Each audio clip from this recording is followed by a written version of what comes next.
আয়াত ৮ تكاد تميز من الغيظ كلما ألقي فيها فوج سألهم خزنتها ألم يأتكم نذير অনুবাদ রোষে জাহান্নাম যেন ফেটে পড়বে যখনই তাতে কোনো দলকে নিক্ষেপ করা হবে তাদেরকে রক্ষীরা জিজ্ঞেস করবে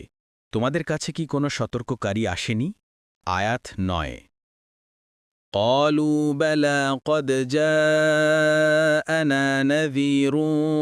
فكذبنا وقلنا ما نزل الله من شيء إن أنتم إلا في ضلال كبير অনুবাদ তারা বলবে হ্যাঁ অবশ্যই আমাদের কাছে সতর্ককারী এসেছিল তখন আমরা মিথ্যারোপ করেছিলাম এবং বলেছিলাম আল্লাহ কিছুই নাজিল করেননি তোমরা তো মহা বিভ্রান্তিতে রয়েছ আয়াত ১০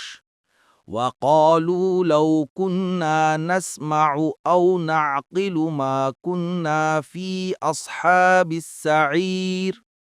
অনুবাদ আর তারা বলবে যদি আমরা শুনতাম অথবা বিবেক বুদ্ধি প্রয়োগ করতাম তাহলে আমরা জ্বলন্ত আগুনের অধিবাসী হতাম না ১ নং ফুটনোটের বিবরণ অর্থাৎ আমরা যদি সত্যানুসন্ধিৎসু হয়ে নবীদের কথা মনোযোগ দিয়ে শুনতাম